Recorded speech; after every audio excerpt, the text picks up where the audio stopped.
안녕하십니까. 매일 아침 조간신문의 주요 기사를 딱딱 풀어서 해석해드리는 조간딱풀 10월 7일 금요일에 인사드립니다. 자, 북한의 미사일 도발로 시작된 한반도 긴장이 점차 고조되고 있습니다. 어제 북한이 이 전투기와 폭격기를 가지고 시위 비행을 했죠. 여기에 맞서서 우리 군도 전투기를 띄웠는데 오늘 아침 조간신문의 일면 톱 기사는 거의 다 이 기사입니다. 조선일보 보시면은 북한 12대가 출격을 했고 우리 군은 전투기 30대로 맞대응을 했다. 자, 이렇게 좀 긴장이 고조되고 있는 그런 상황입니다. 또 미국의 항공모함 도널드 레이건호도 기지로 돌아가다가 다시 회항을 해서 지금 우리 해역에 있죠. 자, 이 상황에서도 이 정치권에서는 정쟁이 계속됩니다. 특히 그 중에서 어제 이 정치권 소식 중에서 이준석 전 국민의힘 대표와 관련된 그 사안이 두 가지가 동시에 나왔죠. 이준석의 완패입니다. 일단 이 법원에서는 가처분 신청이 일제히 기각되거나 각하됐고 어제 또 밤늦게 자정이 조금 넘어서 윤리위 결정이 나왔는데 이준석에 대해서 당원권 정지 1년을 더 보탰습니다. 그래서 전체 1년 6개월 당원권 정지가 된 상황입니다. 조선일보 일면 하단 보시면 이 두 가지 사안이 같이 나와 있습니다. 정진석 비대위는 인정이 됐고 이준석 당원권 정지는 총 1년 6개월이 됐다. 자, 기존에 6개월에서 어제 1년 당원권 정지를 더 했습니다. 어제 제가 원래는 제명 쪽으로 갈 가능성이 높았지만은, 제명이나 탈당 권유 쪽이 이야기가 됐지만, 그렇게 되면 또 여러 가지 시비거리를 나올 수가 있기 때문에, 사실상 지금 당원권 정지 1년을 더 하면은, 한 2년, 3년 예상도 나왔지만은 어쨌든 1년을 더 하면은 이준석은 사실상 이 국민의힘 안에서 설 땅이 없어집니다. 당대표 경선, 당 경선에도 오지 못하고 총선에 대해서 또 총선 때 공천을 받을 가능성도 거의 없어지는 그런 셈이 된 거죠. 일단 법원은 이준석의 가처분 신청을 기각을 했습니다. 남부지법 서울 남부지법 민사 51부 재판장은 그대로입니다. 황정수 부장판사 이 판결을 하면서 개정 당헌에 따라서 이 당헌을 개정을 했죠. 국민의힘이 지난달 8일 정진석 비대위를 출범한 당 전국위원회 의결에 대해 실체적, 절차적 하자가 있다고 보기 어렵다. 그래서 이준석이 낸 정진석 비대위 이 효력 정지 가처분 신청을 기각을 했습니다. 이 재판부는 주호영 비대위원장에 대해서 직무정지 결정을 내렸던 그 재판부죠. 그런데 이 같은 재판부가 어제 결정문에서는 이렇게 이야기합니다. 당헌 개정은 정당 자유의 영역이다. 정당 자유의 영역이기 때문에 이미 정해진 당헌을 적용하는 경우와 다르다. 이 말은 무슨 말이냐면은 주호영 비대위원회가 직무정지됐을 때는 기존 당원에 있는 비대위 전환 요건, 그러니까 비상 상황에 해당하지 않는다. 그때 그렇게 이야기했죠. 비상 상황에 해당하지 않는다. 그거 해서 무효가 됐지만 정진석 비대위, 이번 비대위는 비대위 전환 요건을 구체화해서 개정된 당헌을 따랐고 당헌 개정 역시 정당 자유의 영역에 해당한다. 당헌 개정은 정당이 할 수 있다.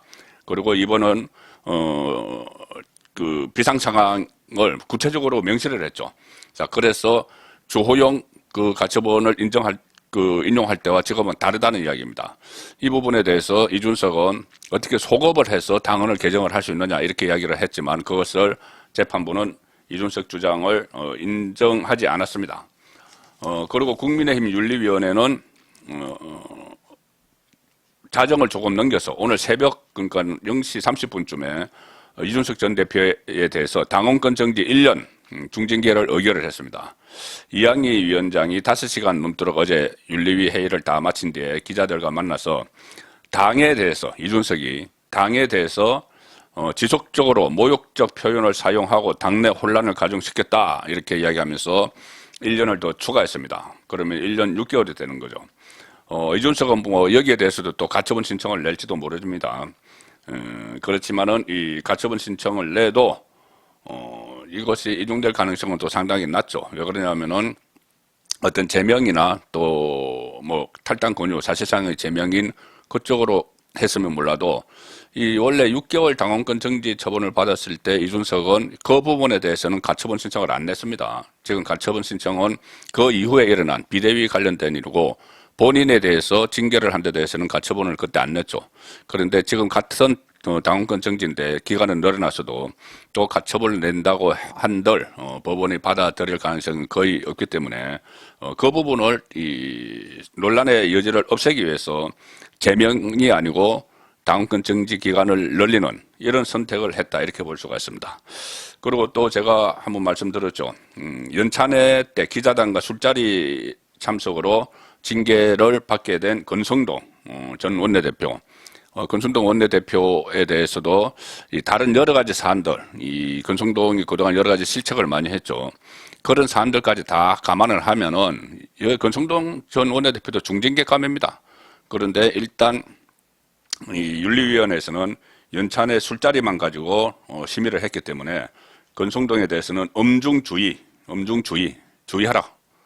경고도 아니고 그 밑단계가 되겠죠. 엄중주의 처분을 내렸습니다.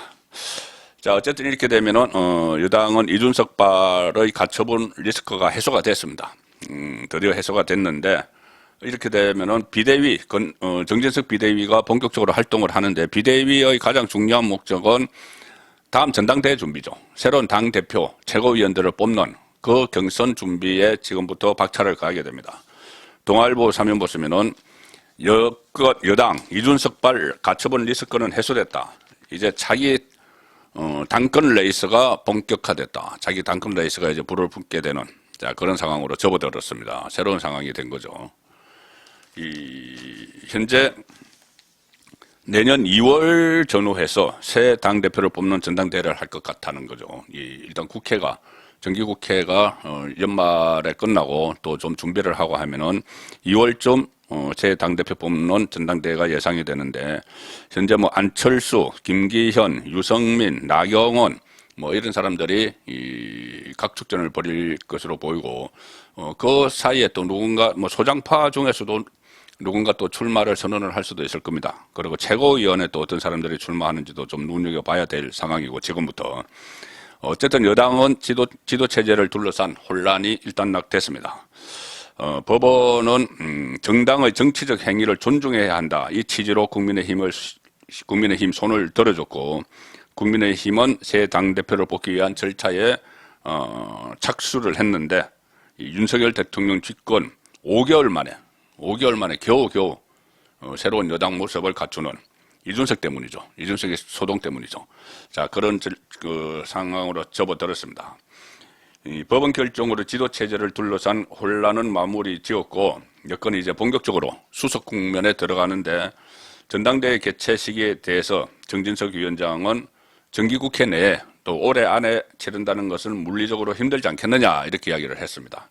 그래서 2월 이야기가 나오는 것이고 안철수 대통령직 인수위원장을 지냈죠. 기존 보수 지지층 그리고 중도층 민심까지 흡수할 수 있다 이런 장점을 내세우고 벌써 뛰고 있습니다. 안철수. 또 김기현 전 원내대표도 지금 그 어떤 뭐 득표 활동을 벌써 하고 있죠.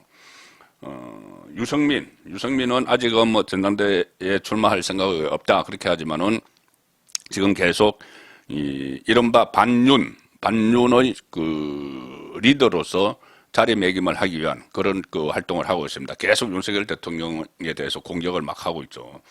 그리고 나경원 전 의원 작년에 이준석에게 아깝게 패배한 당원 투표에서는 이기고 일반 국민 여론조사 역선택이 들어간 일반 국민 여론조사에서 크게 지는 바람에 2위를 했던 나경원 전 원내대표도 출마를 준비하고 있는 것으로 보입니다.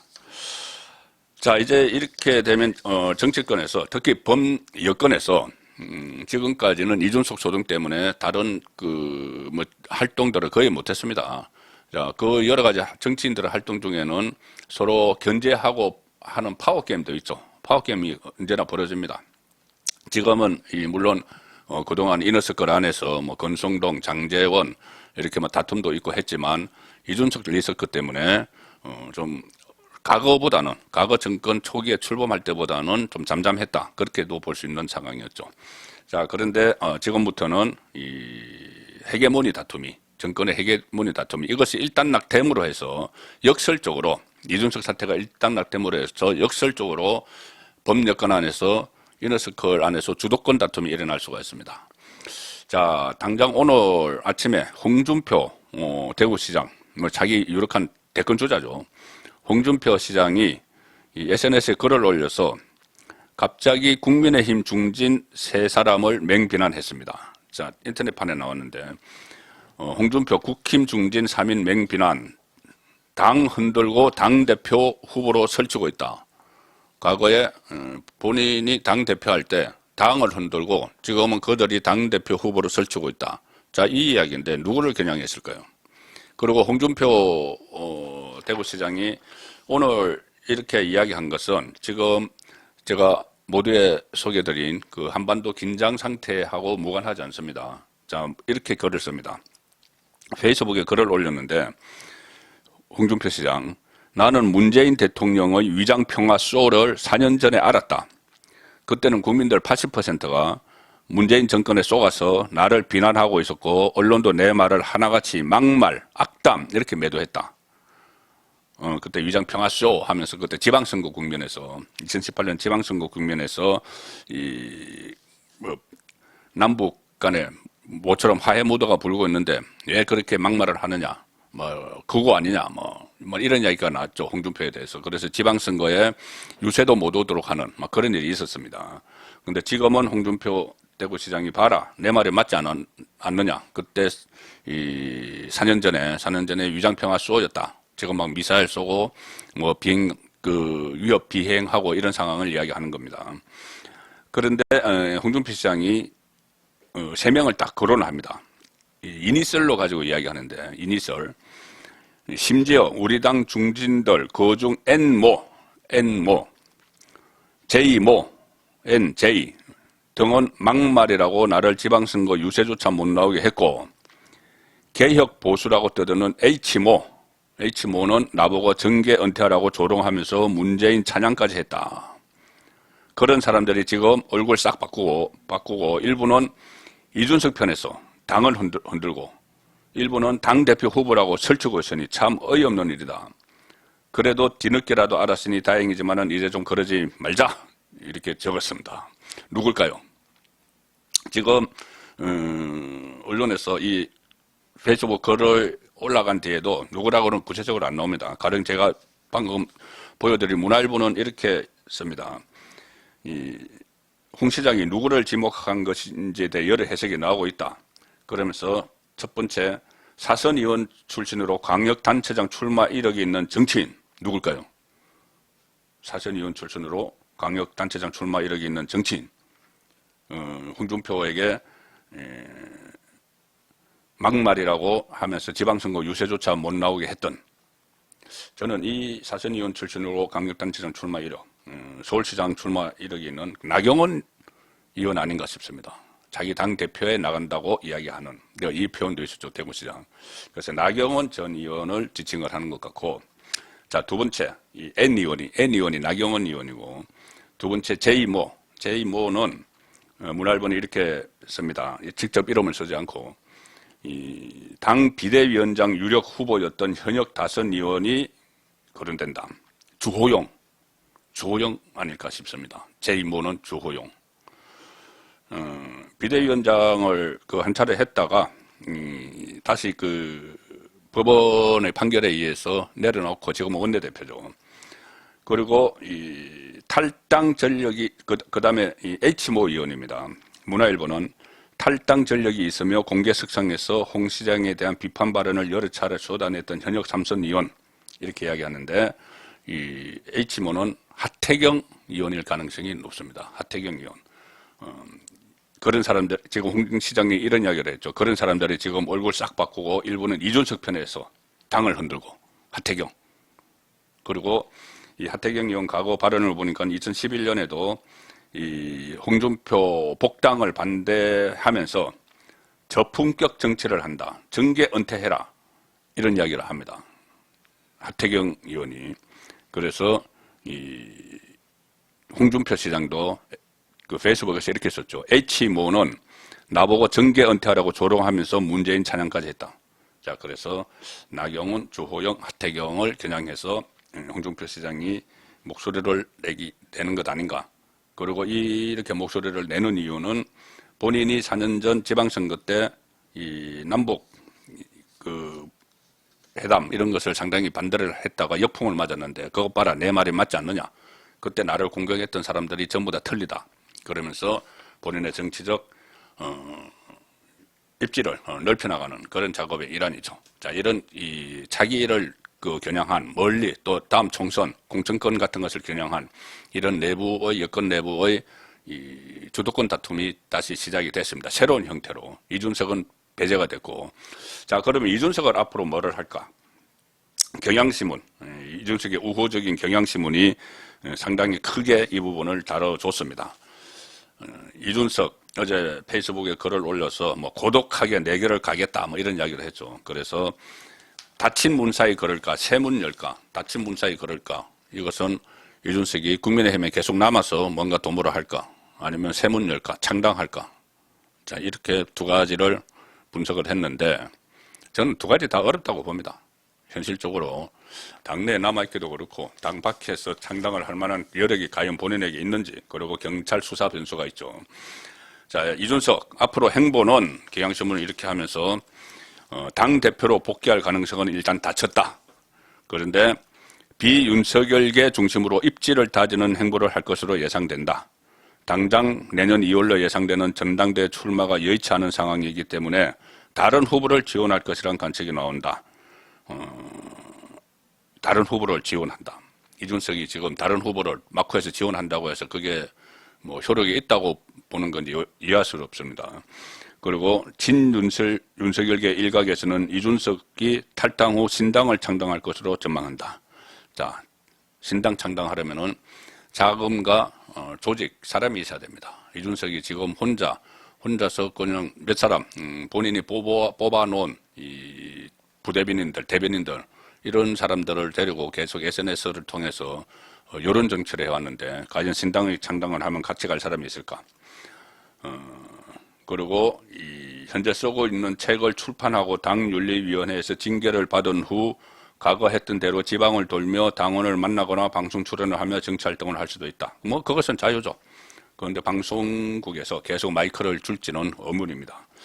그리고 이 경향신문에서 짚지 않은 게 경찰 수사 변수입니다. 이것을 간과를 했는데 경찰이 이제 세 가지가 그 이준석을 덮치고 있었죠.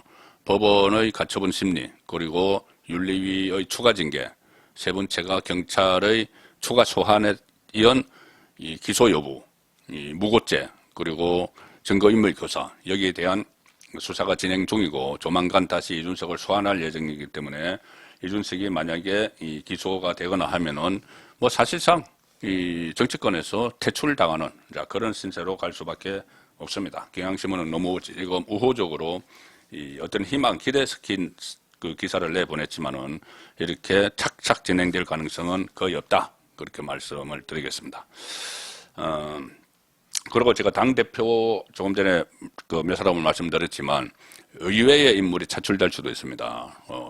윤석열 대통령 주변에서 뭐 원희룡 이야기도 나오고 국토부 장관, 권영세 통일부 장관 이야기도 나오고 뭐 하지만 한동훈 법무부 장관 이야기도 나왔었죠. 한동훈 카드가 등장할 수 있다. 지금 그 자기 대통령 선거, 자기 대권 주자 여론조사에도 들어가기 때문에 한동훈 카드가 나올 수 있다.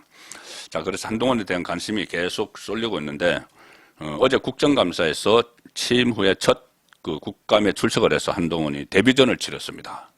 역시 거기서도 국감에서도 민주당 의원들을 압도하는 그런 모습을 보였다는 게 대체적인 평가죠. 자, 동아일보 보시면은 한동훈 법무부 장관, 이재명 수사 없는 걸 후벼 파는 게 아니다. 야당이 이제 먼지털이 정치 탄압이다. 뭐 보복이다, 정치 보복이다. 그 검찰이 수사를 하는 것을 그렇게 하니까는 지금 우리가 없는 것을 억지로 후벼 파는 게 아니다.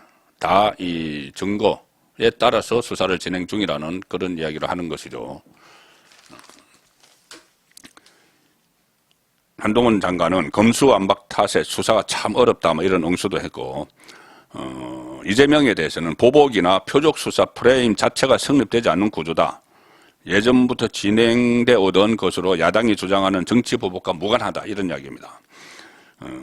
이 대표 사건을 두고 이렇게 이야기를 합니다. 한동훈 법무부 장관이 지난 정부 때처럼 청와대 캐비넷을 뒤져서 비서실장이 발표하거나 적폐청산 TF를 꾸려서 없는 걸 후벼 파서 만들어낸 게 아니다.